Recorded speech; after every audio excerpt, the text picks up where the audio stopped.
Assalamualaikum warahmatullahi wabarakatuh. Baiklah, di sini saya akan menjelaskan tools dasar yang ada pada CorelDRAW. Di sini saya menggunakan CorelDRAW versi X7. Kita membuat dokumen baru.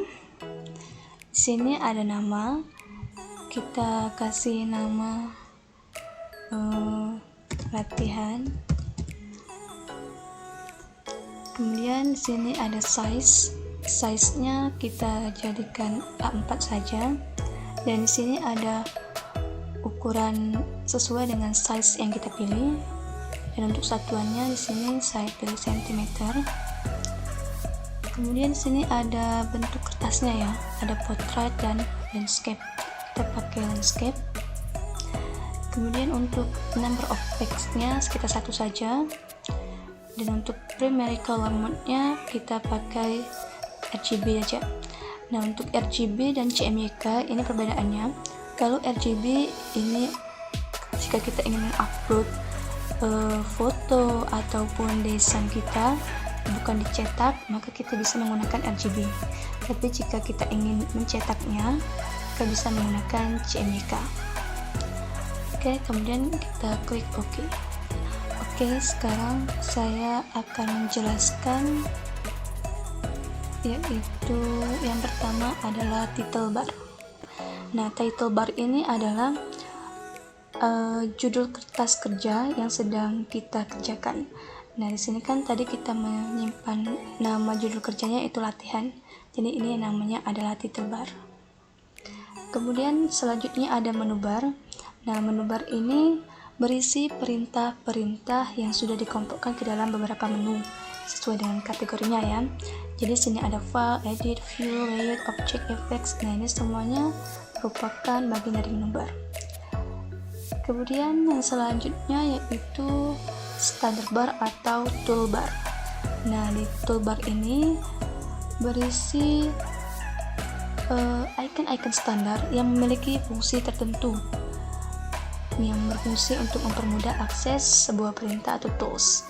Nah, di sini terdiri dari new file, ada save, ada print, ada rido, dan masih banyak lagi yang lainnya. Import, export, copy paste. Kemudian yang selanjutnya yaitu property bar. Property bar ini disebut juga dengan active bar atau active tools karena bar ini memunculkan menu yang berisi sesuai dengan apa yang kita kerjakan saat ini. Jadi property bar ini tidak akan sama setiap saat. Jadi kalau kita klik, misalnya nih kita klik salah satu toolbox di sini, nah dia akan berubah di sininya di property barnya. Jadi tidak sama. Selanjutnya di sini yang tools paling penting yaitu toolbox. Nah, toolbox ini adalah bagian utama dari CorelDRAW yang berfungsi untuk membuat, mengisi, mengedit, dan memodifikasi objek yang kita gambar. Nah, nanti saya akan menjelaskan satu persatu toolbox yang ada di sini. Kemudian selanjutnya yaitu halaman kerja. Nah, jadi ini adalah halaman kerja yang sudah kita setting tadi ya, menggunakan kertas A4 dan dengan ukurannya sesuai dengan size. Nah, jadi kita itu bisa membuat gambar atau objek tanpa perlu di lembar kerja ya. Di sini juga bisa, di sini juga bisa. Tapi jika kalian ingin mencetaknya, baru gambarnya nanti harus dicetaknya tuh di atas lembar kerja ya, biar bisa dicetak. Kemudian selanjutnya adalah rollers. Nah, ini jadi adalah penggaris yang ada pada CorelDRAW. Jadi di sini sudah saya setting tadi cm ya. Jadi ini ukurannya cm. Nah, rules ini akan mengikuti kertas kerja yang kalian pilih di awal. Kemudian selanjutnya yaitu dokumen navigator. Nah, ini adalah dokumen navigator. Di sini fungsinya untuk mengontor halaman agar dapat berpindah dari halaman satu ke halaman lainnya. Ini tempatnya ada di pojok kiri bawah ya. Kemudian ada status bar. Nah, ini adalah status bar di bawahnya dokumen navigator. Nah, ini fungsi status bar itu menampilkan status objek yang sedang aktif dan mengetahui posisi kursor yang ada di jendela. Misalnya nanti di sini biasanya ada warna yang biasa kita pilih. Oke, selanjutnya kita ke navigator. Nah, ini adalah navigator. Navigator ini adalah tombol kecil yang ada pada bagian bawah sebelah kanan. Nah, fungsinya ini untuk membuka tampilan drawing window dalam ukuran kecil. Nah, jadi bagian ini tuh membantu kalian untuk bergerak ke objek yang akan kalian edit. Ini ya. Kemudian selanjutnya ada Docker. Nah, ini adalah Docker ya. Ini berisi perintah dan setting pada tools-tools tertentu.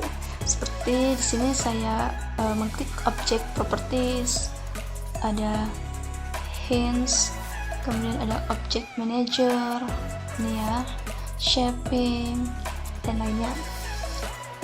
Kemudian terakhir adalah color palette. Nah, ini adalah warna-warna yang bisa kita gunakan untuk mewarnai sebuah objek.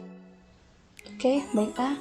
Di sini saya akan menjelaskan satu persatu jenis tool yang ada di toolbox. Nah, di sini saya sudah membuat beberapa objek dari menggunakan berbagai fitur tools yang ada di toolbox. Nah, yang pertama itu ada pick tool. Nah, kita klik dulu ya segitiga yang ada di pojok bawah kanan ini. Nah, nanti keluar ada beberapa jenis pick tool ya. Yang pertama adalah pick. Pick ini berfungsi untuk mengklik objek, berfungsi untuk memperbesar atau memperkecil ukuran objek, kemudian bisa digunakan untuk mencondongkan atau memperlebar ya, memperlebar. Kemudian bisa juga gunakan untuk diputar objeknya, itu sesuai dengan keinginan. Oke, kemudian selanjutnya ada freehand pick. Nah, freehand pick ini berfungsi untuk memilih objek dengan menggunakan pilihan freehand. Jadi seandainya nih, ini ada 6 buah termasuk oval ya gambarnya ini. Nah, nanti kita mau pilih 3 aja di antara 6 ini, maka kita buat menggunakan freehand tool. Nah, gini ya. Nah, ini hanya 1 ya. Ini lumayan sulit ya menggunakannya. Nah, 2 jadi dapatnya. Dan jadi kita itu bisa memilih objek dengan cara menggunakan freehand ya, untuk mendetailnya sih yang untuk ruas-ruas yang kecil seperti ini. Oke, kemudian selanjutnya ada free transform. Free transform ini berfungsi untuk mengubah objek menggunakan rotasi bebas, refleksi sudut bebas, skala bebas, dan alat condong bebas. Misalnya nih, lingkaran ini saya mau buat gambarnya agak lebar ya. Nah, ini jadi lingkaran. Itu juga, nah bisa kayak gini. Jadi dia itu bebas mau bentuknya dan sudutnya itu seperti apa. Oke, selanjutnya yaitu ada shape tool. Nah, shape tool ini terdiri dari banyak ya. Untuk shape ini sendiri itu fungsinya untuk mengedit bentuk objek. Misalnya nih, kita mau bentuk objek ini ya. Nah, awalnya yang bentuknya kotak, saya buat menjadi lingkaran ya.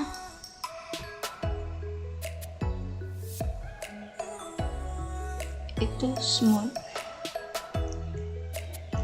Nah, smooth ini fungsinya untuk menghaluskan objek melengkung dan juga menghilangkan tepi bergerigi dan mengurangi jumlah not. Jadi misalnya nih ya, yang lingkaran ini kita akan memperkecilnya.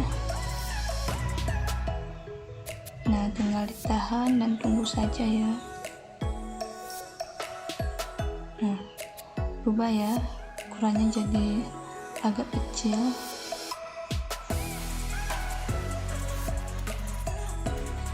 Nah, jadi gini fungsinya. Kemudian selanjutnya yaitu ada smear. Nah, smear ini fungsinya untuk membentuk sebuah objek dengan menarik ekstensi atau membuat indentasi di sepanjang outline-nya. Nah, misalnya kita buat ya di sini ya. Nah, bentuk gini ya, ditarik-tarik. Jadi sesuai keinginan mau gimana. Kemudian selanjutnya ada twirl, yaitu membuat efek pusaran dengan menyeret sepanjang tepi objek.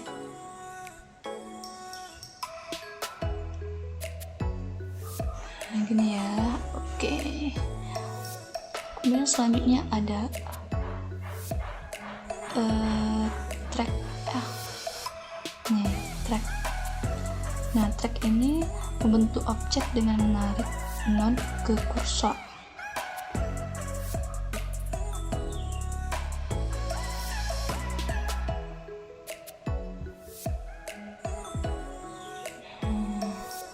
Oke.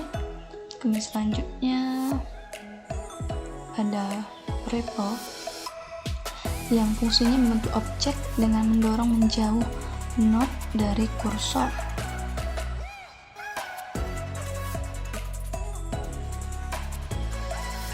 Menjauh ya dia.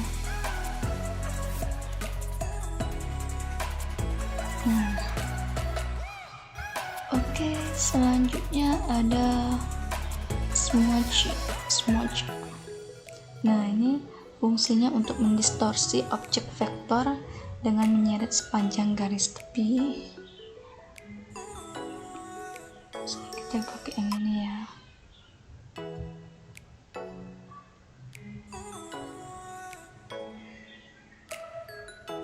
Nah, oke. Selanjutnya yang terakhir ada rouge. Ini fungsinya untuk mendistorsi garis dari objek vektor dengan menyeret sepanjang garis luar. Yang ini ya.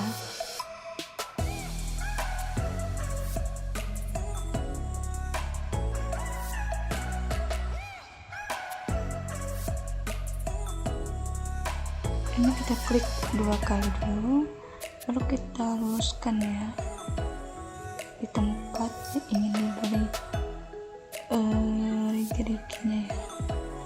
Nah, oke. Sekarang kita zoom dulu ya.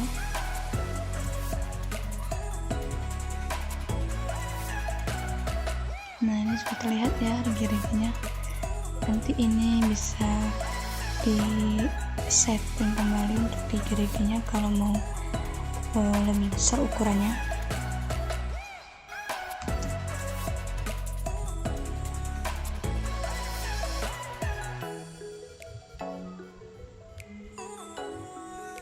Oke, selanjutnya kita ke menu atau jenis tool crop tool. Nah, di sini kita akan menggunakan crop. Jadi crop ini berfungsi untuk menghapus area yang tidak diinginkan pada objek.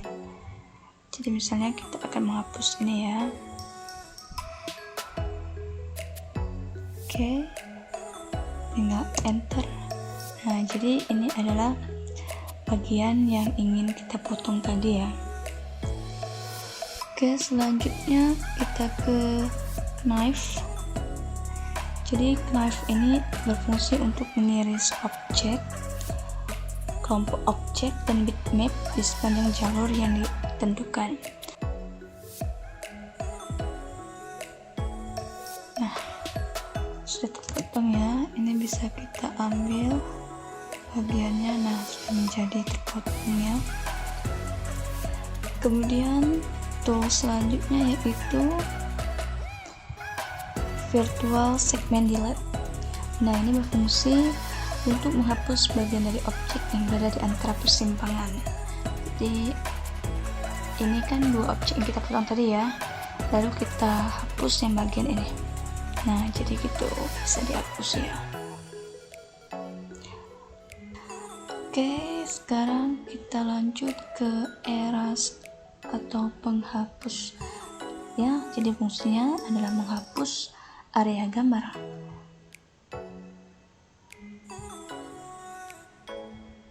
Nah, ini. Jadi dia menghapus. Oke, selanjutnya yaitu zoom tool. Nah, jadi zoom tool ini yang pertama ada zoom, dia berfungsi untuk memperbesar area gambar atau layar kerja. Kemudian kita zoom out ya, atau minimize. Ada pen tool. Nah, ini fungsinya mengontrol bagian gambar yang terlihat layar kerja.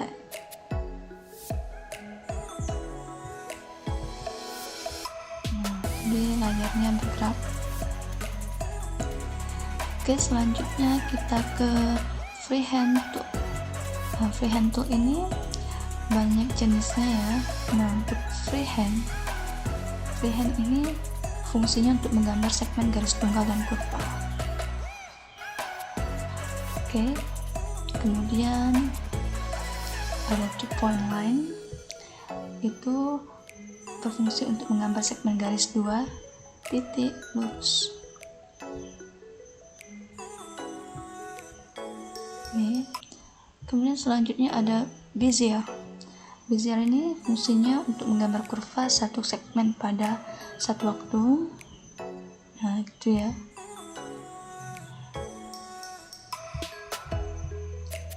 Oke, kemudian ada pen untuk menggambar kurva satu segmen pada satu waktu sesuai arah mouse.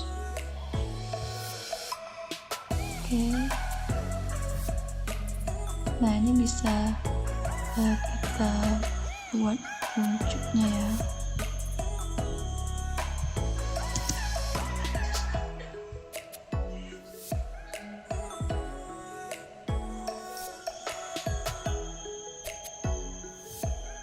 Nah, ini jika kita ingin melengkungkannya,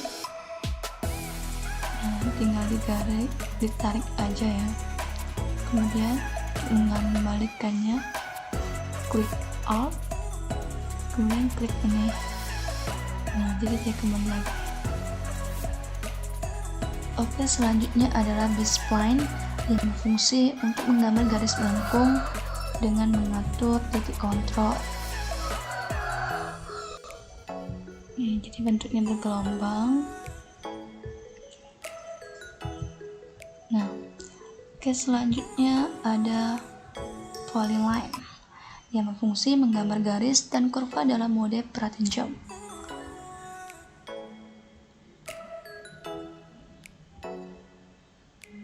Nah, nih.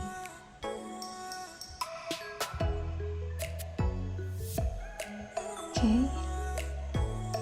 Kemudian ada 3-point curve yang berfungsi menggambar kurva dengan menentukan titik awal dan akhir serta pusat.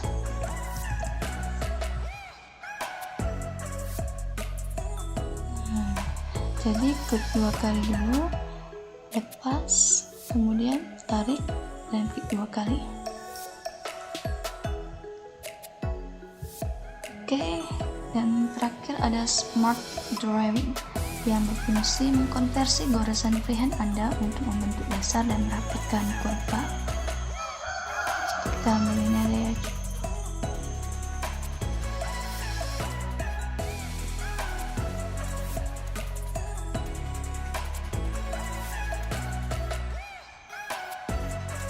Nah, jadi kalau kita buat lingkaran, kita langsung menyatu.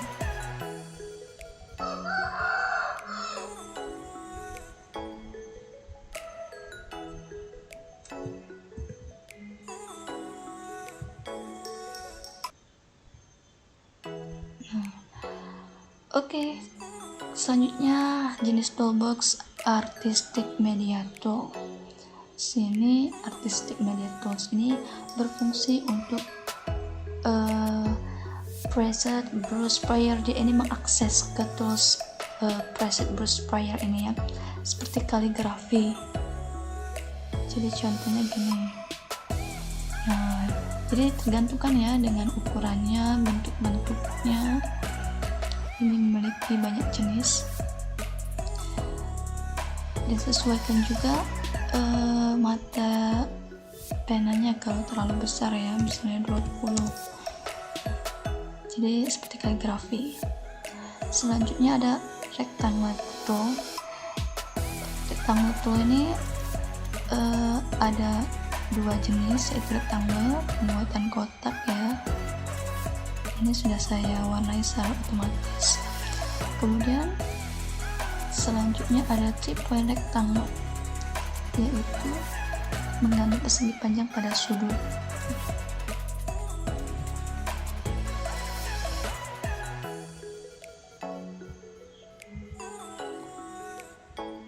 Nah ini ya, jadi mau sudut berapa nih misalnya, terus ditarik aja. Oke, selanjutnya ada ellipse tool.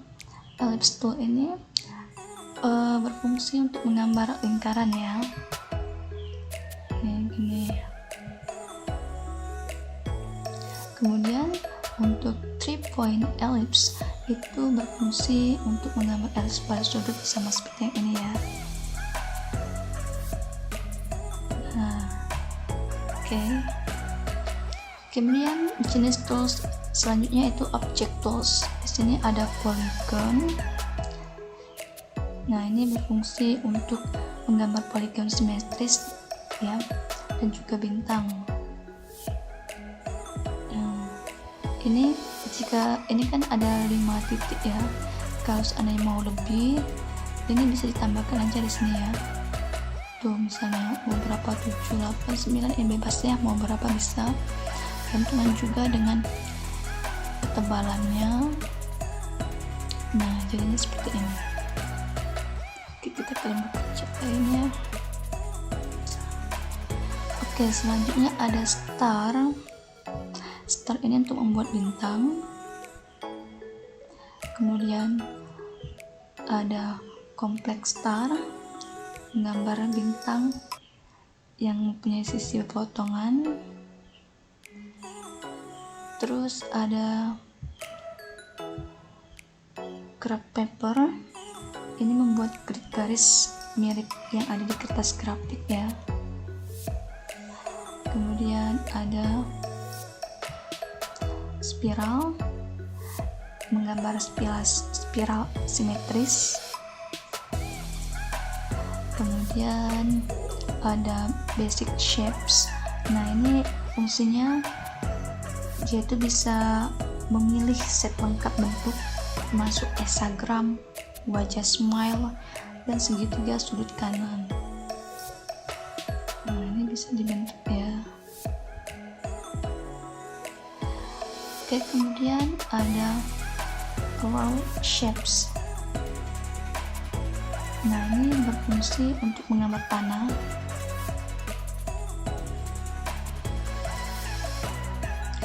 Kemudian ada flowchart. Jika kita ingin membuat flowchart, bisa menggunakan ini. Oke, kemudian ada banner. Banner ini memungkinkan kita menggambar objek kita dan explosion shape. Selanjutnya ada code yang berfungsi untuk menggambar info dan label. Oke, selanjutnya jenis toolbox text tool.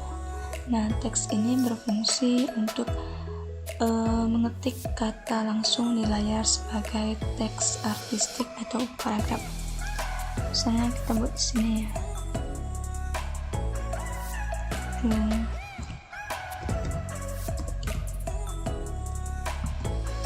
di sini kita bisa mengubah ukuran kata yang diinginkan. Kemudian bisa merubah font, jenis kata yang diinginkan.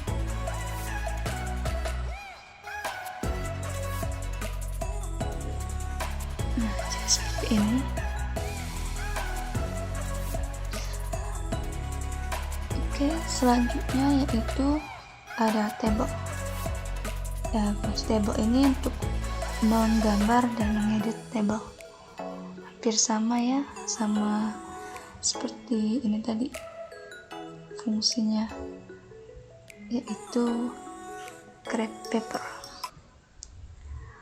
Oke, selanjutnya ada dimension tools. Nah, di sini ada parallel dimension.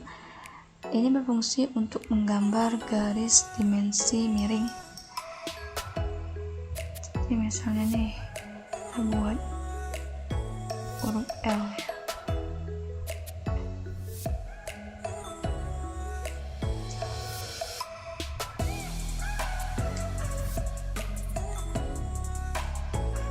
Jadi di sini misalnya kita ukurannya berapa? Oke, di sini aja ya. Kemudian ditarik. Nah, terciptalah ini bersama dengan ukurannya. Kemudian selanjutnya ada horizontal or vertical dimension. Ini fungsinya untuk menggambar garis dimensi horizontal atau vertikal.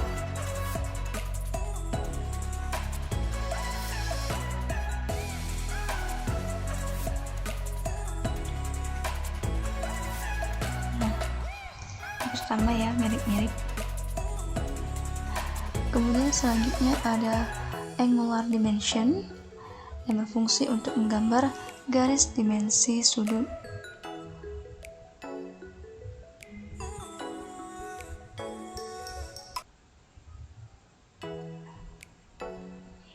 Oke, kita buat 90 derajat.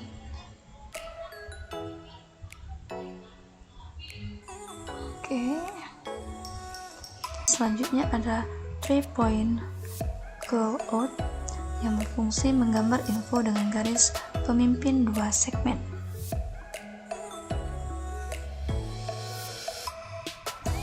Ya.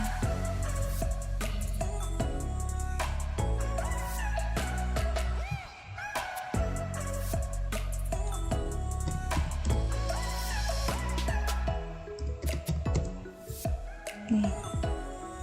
Oke, selanjutnya jenis connector tools. Connector tools ini terdiri dari straight line connector yang berfungsi menggambar garis konektor lurus.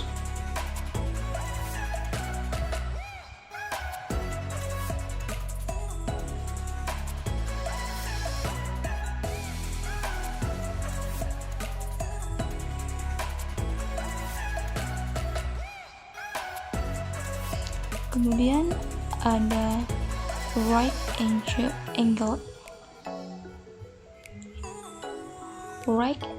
connector yang berfungsi untuk menggambar garis konektor sudut siku-siku. Selanjutnya ada right angle connector yang berfungsi menggambar garis konektor sudut kanan dengan sudut melengkung.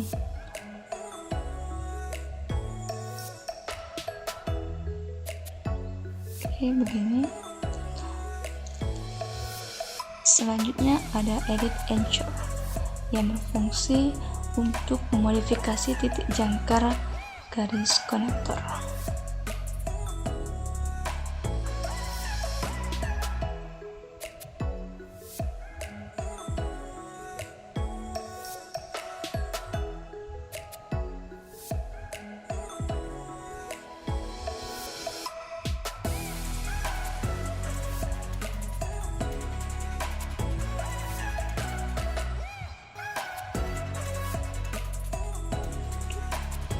Oke, selanjutnya ada interactive tools atau drop shadow. Nah, ini terdiri dari drop shadow yang berfungsi memberikan efek bayangan untuk sebuah objek.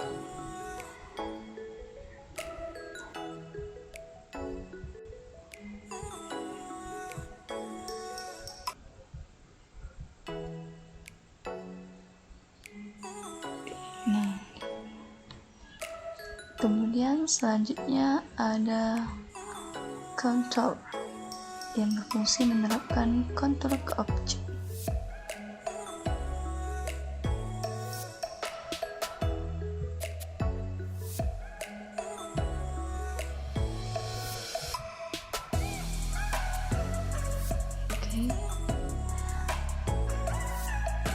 Kemudian selanjutnya ada blend yang berfungsi memadukan dua objek. Misalnya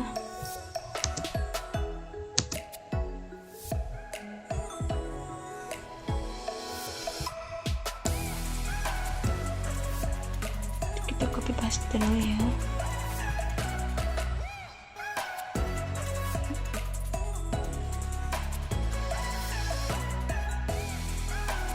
Ini kita ganti jadi warna kuning. Nah, ini kita akan memadukannya ya.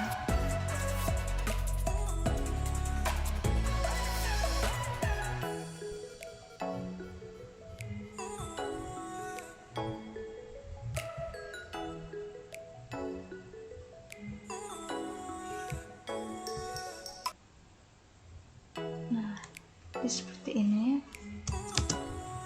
dia menjadi campuran, namun perlahan-lahan akan kembali ke asalnya ya.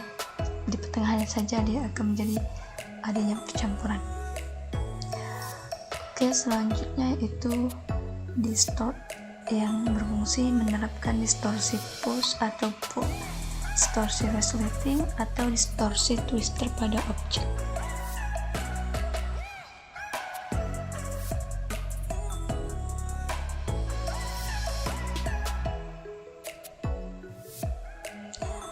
Kemudian selanjutnya ada envelope yang berfungsi membentuk objek dengan menyeret simpul.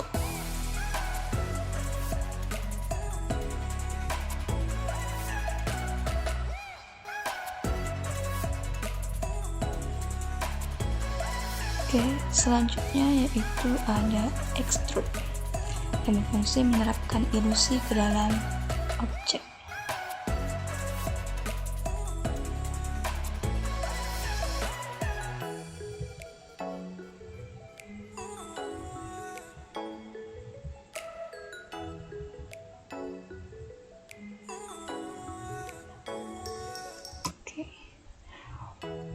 Nah, selanjutnya yaitu transparency tool. Nah, ini berfungsi menerapkan transparansi ke objek. Jadi kita klik dulu objeknya. Nah, di sini sudah timbul ya. Ini bisa membuat warna menjadi agak pudar. Ini. Selanjutnya ada eyedropper tools.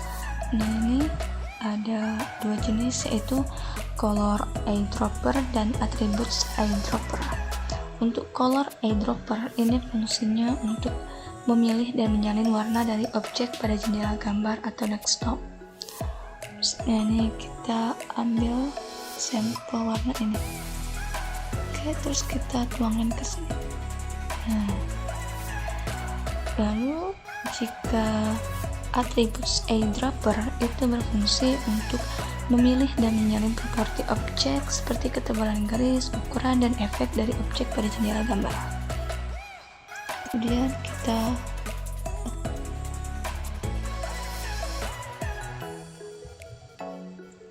jadi berubah ya warnanya. Selanjutnya yaitu ada interactive fill tools, terdiri dari interactive fill dan mesh fill. Nah, untuk interactive fill ini berfungsi untuk menerapkan berbagai pilihan gradasi warna.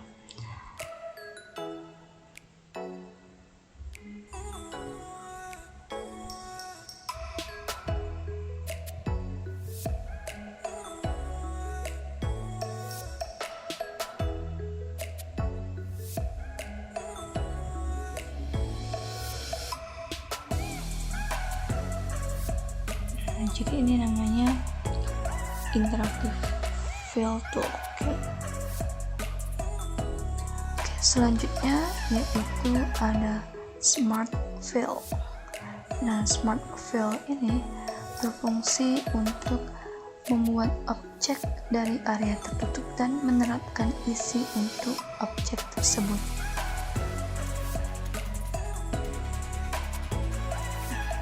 Ini ya, jadi diisi ya. Warnanya bisa dibuka ya, mau warna kuning, ungu, tergantung. Dan tentunya untuk ketebalan juga bisa diatur. Oke, sekian dari penjelasan saya tentang tools-tools yang ada pada CorelDRAW, khususnya versi X7. Saya minta maaf jika ada kata-kata yang salah, dan semoga penjelasan saya ini bermanfaat bagi semuanya. Saya tutup. Wabillahi taufiq wal hidayah. Wassalamualaikum warahmatullahi wabarakatuh.